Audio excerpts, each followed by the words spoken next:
ইসলাম আল্লাহ তাআলার নিকট একমাত্র মনোনীত ধর্ম। এ সম্পর্কে ইনশাআল্লাহ আলোচনা করব। আল্লাহ তাআলা যুগে যুগে যত নবী রাসূল এই জমিনের মধ্যে প্রেরণ করেছেন, এই দুনিয়াতে আগমন করেছেন, তারা প্রত্যেকেই একত্ববাদের, এক ইলার, এক রবের ঘোষণা দিয়েছেন এবং আল্লাহ তাআলার এই একত্ববাদের ঘোষণা দিতে যুগে যুগে নবীরা বিভিন্ন নির্যাতনের শিকার হয়েছেন। কিছু কিছু নবীর উম্মতরা তাদের নবীকে হত্যা পর্যন্ত করেছে। কিন্তু আল্লাহর জমিনে আল্লাহ তাআলার দ্বীন এখনো অবশিষ্ট আছে এবং কিয়ামত পর্যন্ত থাকবে।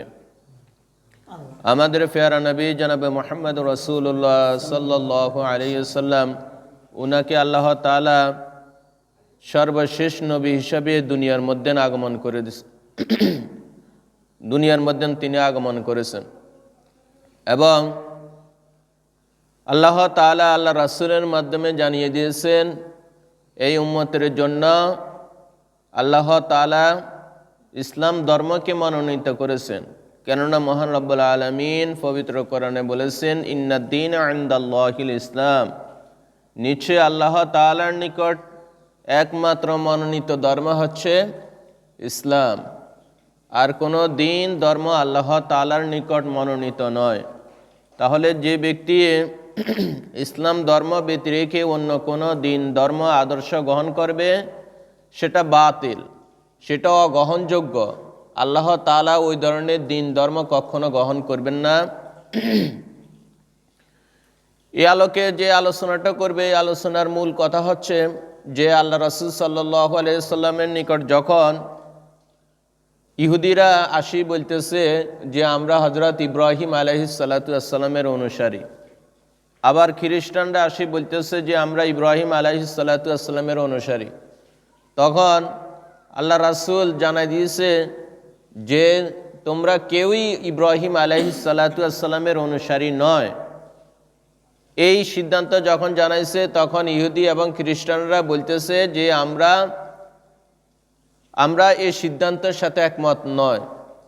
তারা ইসলাম গ্রহণ করবে না, মানে তারা আল্লাহ রাসূলের সিদ্ধান্তের সাথে একমত নয়। তখন আল্লাহ তাআলা এই আয়াতটা নাজিল করে জানাই দিয়েছেন। আল্লাহ তাআলা বলতেছেন, আফা গায়রা দীনিল্লাহি, তবে কি তারা দিন আল্লাহ তাআলার দিন, আফা গায়রা দীনিল্লাহি ইয়াবগুনা, তবে কি তারা আল্লাহ তাআলার দিন ব্যতীত অন্য দিন ধর্ম কামনা করতেছে, খোঁজ করতেছে, তালাশ করতেছে। মানে আল্লাহ রাসূল যখন ইহুদিদেরকে কথাটা জানাই দিয়েছে, আল্লাহ তাআলার নিকট মনোনীত একমাত্র ধর্ম হচ্ছে ইসলাম, তোমরা যে ইব্রাহিম আলাইহিস সালাতু ওয়াস সালামের ধর্মের অনুসারী নিজেদেরকে দাবি করতেছ, তাহলে তোমরা আমার ধর্ম মানে ইসলাম ধর্ম উপরে তোমরা কেন ঈমান আনতেছো না? এই কথা বলার পরে ওই ইহুদিরা মানে তারা তো ঈমান আনবে না, না আনার পরিপ্রেক্ষিতে তারা এই কথা বলছে যে আমরা এই সিদ্ধান্ত মানব না। তখন আল্লাহ তাআলা বলতেছে, তাদেরকে উদ্দেশ্য করে এই কথা বলতেছে, আফা গায়রা দীনিল্লাহি ইয়াবগুনা, তবে কি তারা আল্লাহ তাআলার দিন ব্যতীত অন্য কোনো দিন ধর্ম কামনা করতেছে, অন্য কোনো ধর্ম তারা অনুসরণ করতেছে, মানে করতেছে, তারা মানে মুসলমান হবে না। এই কারণে আল্লাহ তাআলা বলতেছেন, ওয়ালাহু আসলামা, আর তার নিকট আনুগত্য করতেছে, তার নিকট আত্মসমর্পণ করতেছে, মাংফিস সামাওয়াতি ওয়াল আরদি, আসমান জমিনের মধ্যে। যদি এই ইহুদি খ্রিস্টানরা যদি না আল্লাহ তাআলার নিকট আত্মসমর্পণ মুসলমান না হয়, আল্লাহ তাআলা আল্লাহ রাসূলকে বলে দিতেছেন, আপনি তাদেরকে জানাই দেন এই আসমান জমিনের মধ্যে, এই ভূমণ্ডল নবমণ্ডলের মধ্যে যা কিছু আছে সব কিছু আল্লাহ তাআলার নিকট আত্মসমর্পণ করতেছে, তাও আউ অকারহা, ইচ্ছা অনিচ্ছায় তারা সকলে আল্লাহ তাআলার নিকট এভাবে আত্মসমর্পণ করতেছে, তার আনুগত্য মানতেছে। ওয়া ইলাইহি ইউরজাউন, আর সকলে তার নিকট ফিরে যাইবে। তাহলে বোঝা যাচ্ছে এই আসমান জমিনের মধ্যে আমরা যদি একটু লক্ষ্য করি, আমরা মানুষ এবং জিন জাতি, এই দুইটা জাতিকে আল্লাহ তাআলা তার ইবাদতের জন্য সৃষ্টি করেছে। এই দুইটা জাতি শুধু আল্লাহ তাআলার ইবাদত করবে, তার হুকুম মানবে, তার যেই দায়িত্ব দিয়েছে সেই দায়িত্ব তারা পালন করবে। অন্য যত সমস্ত আমরা সৃষ্টিগুলোর প্রতি যদি লক্ষ্য করি, আপনি দেখবেন আল্লাহ তাআলা অসংখ্য অগণিত ফেরেশতা তৈরি করেছেন, সৃষ্টি করেছেন। এই ফেরেশতারা অনবরতেই আল্লাহ তাআলার ইবাদত করে যাচ্ছে, তার তাসবিহ তাহলিল জিকির আজকার তারা সারাক্ষণ করে যাচ্ছে। কোনোদিন কোনো ফেরেশতা আল্লাহ তাআলার হুকুমের নাফরমানি করেনি এবং কিয়ামত পর্যন্ত করবে না। শুধু একমাত্র নাফরমানি করে কারা? মানুষ। মানুষ শুধুই আল্লাহ তাআলার হুকুমের অবাধ্য হয়ে যায়, আল্লাহ তাআলার হুকুমের লঙ্ঘন করতেছে। কিন্তু আল্লাহ তাআলার সৃষ্টির মধ্যে আপনি যদি লক্ষ্য করেন, আল্লাহ তাআলা যাকে যে দায়িত্ব দিয়েছে সেই দায়িত্ব সেই যথাযথভাবে পালন করতেছে। দায়িত্বের ব্যাপারে কেউ কোনো রকমের ত্রুটি করতেছে না, সকলেই সুন্দরভাবে আল্লাহ তাআলার হুকুম আহকাম এবং ইবাদত জিকির আজকার সব কিছু করতেছে। আপনি লক্ষ্য করেন যে প্রতিদিন সূর্য পূর্ব দিক থেকে উদিত হয়, পশ্চিমে অস্ত যায়। এটা আল্লাহ তাআলার আদেশ, তিনি হুকুম করে দিয়েছেন। তার হুকুমের নিকট আনুগত্য প্রকাশ করে প্রতিদিন একই সিস্টেমে সূর্য উদিত হইতেছে, একই সিস্টেমে অস্ত যাইতেছে। এভাবে আপনি অন্য অন্য যত সৃষ্টিগুলা দেখবেন, আপনি দেখেন এই পশু পাখিগুলা থেকে শুরু করে সকল কিছুই সারাক্ষণ আল্লাহ তাআলার তাসবিহ তাহলিল করতেছে। আমরা গাছগুলা যে দাঁড়ায় রয়েছে, এই নামাজ আমরা যেভাবে দাঁড়াই, ঠিক এই গাছগুলা দাঁড়ায় এভাবে আল্লাহ তাআলার ইবাদত করতেছে, তারা জিকির আজকার করতেছে। তারপরে এই গরু ছাগল আমরা যেভাবে রুকু করি, রুকুর মতন এরা কি করতেছে? এভাবে খাবার খাইতেছে, আল্লাহ তাআলা জিকির আজকার করতেছে। আবার কিছু কিছু পানি আছে এভাবে সিজদার মতন আল্লাহ তাআলার জিকির আজকার করতেছে, ইবাদত করতেছে। মোট কথা সকল প্রাণীয়ে তারা আল্লাহ তাআলার ইবাদত মগ্ন আছে এবং আল্লাহ তাআলার ইবাদত জিকির আজকার করতেছে। শুধু নাফরমানি করে মানুষ। এই জন্য আল্লাহ তাআলা বলতেছেন তাওয়া ওয়া কারহা, মানে ইচ্ছা অনিচ্ছায় তারা আল্লাহ তাআলার নিকট সকলে আত্মসমর্পণ করতেছে। তোমাদের মতন কয়েকজন ইহুদি খ্রিস্টান যদি না আল্লাহ তাআলার হুকুম না মানে, তাহলে আল্লাহ তাআলার তেমন কোনো ক্ষতি হবে না। আল্লাহ তাআলার যে হুকুম, যে বিধান দিয়েছেন, এটা যদি আমরা মানি তাহলে আমাদের লাভ, আর যদি আমরা সেটা প্রত্যাখ্যান করি তাহলে সেটা আমাদের ক্ষতি। আমরা যদি মুসলমান হই, আমরা যদি ইবাদত করি, আল্লাহ তাআলার কোনো লাভ হবে না। কথা বুঝেন না আমার? মানে যদি আমরা আল্লাহ তাআলার উপর ঈমান আনি, বিশ্বাস স্থাপন করি, তার ইবাদত করি, এতে আল্লাহ তাআলার কোনো লাভ আসেনি? নাই, আল্লাহ তাআলার কোনো লাভ নাই। এটা হচ্ছে আমাদের লাভ। কার লাভ? আমাদের লাভ। আমরা যদি নামাজ পড়ি আমাদের লাভ, নামাজ না পড়লে আমাদের লস। আল্লাহর কোনো কিছু হবে না, কিছু আসে যাইবে না, সব হচ্ছে আমাদের। আমরা যদি ইবাদত করি সেটা আমাদের লাভে আসবে, আমরা যদি ইবাদত না করি সেটা আমাদের লস আসবে, সেটা আমাদের ক্ষতির সম্মুখীন হব, আমরা শাস্তির সম্মুখীন হব। এই জন্য আমরা আল্লাহ তাআলা যদি এই দুনিয়ার সকল মানুষ মিলে যদি আল্লাহ তাআলার হুকুম না মানে, আল্লাহর কোনো ক্ষতি হবে না, কোনো ক্ষতি হবে না। সকল মানুষ মিলে যদি আল্লাহ তাআলার নিকট সিজদা অবনত হয়, সকল মানুষ যদি মুসলমান হয়ে যায়, তারপরে আল্লাহ তাআলার কোনো লাভ আসেনি? নাই। সব লাভ লস কাদের?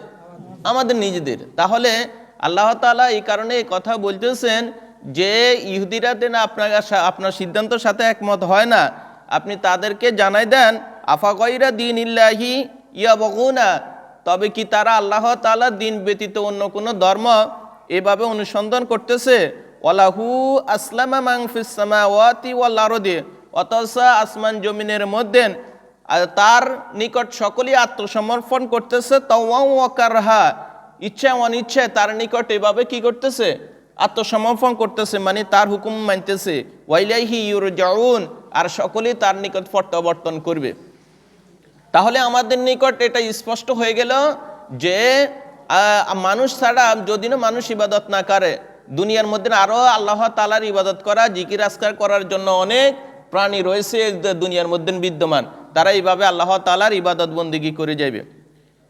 আল্লাহ তাআলা আল্লাহ রাসূলকে উদ্দেশ্য করে বলতেছেন, কুল, হে রাসূল আপনি বলে দেন, আমান্না বিল্লাহি, আমরা ঈমান আনলাম আল্লাহ তাআলার উপর, ওয়া মা উনজিলা আলাইনা, এবং আমরা আমাদের উপরে যা নাজিল হয়েছে তার উপর, ওয়ামা উনজিলা আলা ইব্রাহিমা, এবং ইব্রাহিম আলাইহিস সালাতু ওয়াস সালামের উপরে যা নাজিল হয়েছে সেটার উপর আমরা ঈমান আনলাম। মানে ইহুদিরা খ্রিস্টানরা তারা বলতেছে আমরা ইব্রাহিমের অনুসরণ করি, কিন্তু তারা ঈমান আনে না, বিশ্বাস স্থাপন করে না। যদি করতো তাহলে তারা আল্লাহ রাসূলের উপর কি করতো? ঈমান আনতো, বিশ্বাস স্থাপন করতো। এই জন্য আল্লাহ তাআলা আল্লাহ রাসূল বলতেছে, হে রাসূল আপনি তাদেরকে বলে দেন ওয়ামা উনজিলা আলা ইব্রাহিমা, ইব্রাহিমের উপরে যা নাজিল হয়েছে আমরা তার উপর কি করতেছি? ঈমান এনেছি, বিশ্বাস স্থাপন করতেছি। ওয়া ইসমাঈলা ওয়া ইসহাকা ওয়া ইয়াকুবা, ইসমাইল, ইসহাক, ইয়াকুব তাদের উপরে যা নাজিল হয়েছে আমরা সেগুলোর উপর কি করি? ঈমান আনি, বিশ্বাস স্থাপন করি। কারণ তারাই আল্লাহ তাআলার পক্ষ থেকে মনোনীত নবী রাসূল, অতএব আমরা তাদের উপরে ঈমান রাখি, বিশ্বাস স্থাপন করি। তাদের উপর যা নাজিল হয়েছে সেগুলোর উপর আমরা কি করি? ঈমান আনি, বিশ্বাস স্থাপন করি। ওয়াল আসবাত, এবং তাদের বংশধর ইয়াকুব আলাইহিস সালাতু ওয়াস সালামের 12 জন সন্তান ছিল, তারা পরবর্তীতে যারা নবী হয়েছে তাদের বংশধর থেকে যারা নবী হয়ে দুনিয়ার মধ্যে আগমন করছে আমরা তাদের উপরও বিশ্বাস স্থাপন করি। ওয়ামা উতিয়া মূসা ওয়া ঈসা, এবং মূসা এবং ঈসা আলাইহিস সালাতু ওয়াস সালামকে যা দেওয়া হয়েছে তথা তাওরাত এবং ইনজিল যেই গ্রন্থ দেওয়া হয়েছে সেগুলোর উপর আমরা ঈমান রাখি। ওয়ান নাবিয়্যুনা মির রাব্বিহিম, এমনিভাবে যত নবী রাসূল আল্লাহ তাআলার পক্ষ থেকে দুনিয়ার মধ্যে আগমন করছে আমরা সকলের উপর কি করি? ঈমান আনি, বিশ্বাস স্থাপন করি। আমরা এই ইমানে মুফাসসালের মধ্যে বলতেছি না আমানতু বিল্লাহি ওয়া মালাইকাতিহি ওয়া কুতুবিহি ওয়া রুসুলিহি, ওয়া রুসুলি দ্বারা বোঝানো হয়েছে যত রসুল এ দুনিয়ার মধ্যে আগমন করছে আমরা সকলের উপর কি করলাম? বিশ্বাস স্থাপন করলাম। এটা আমাদের ইমানের দায়িত্ব। যদি আমরা এগুলো অস্বীকার করি তাহলে আমাদের ইমান থেকে আমরা বের হয়ে যাব, আমাদের ইমান থাকবে না। এই জন্য আল্লাহ তাআলা বলতেছেন যে ওয়ামা উতিয়া মূসা ওয়া ঈসা, মূসা এবং ঈসা আলাইহিস সালাতু ওয়াস সালামকে তথা তাওরাত এবং ইনজিল যে গ্রন্থ দেওয়া হয়েছে সেগুলোর উপর আমরা বিশ্বাস স্থাপন করি।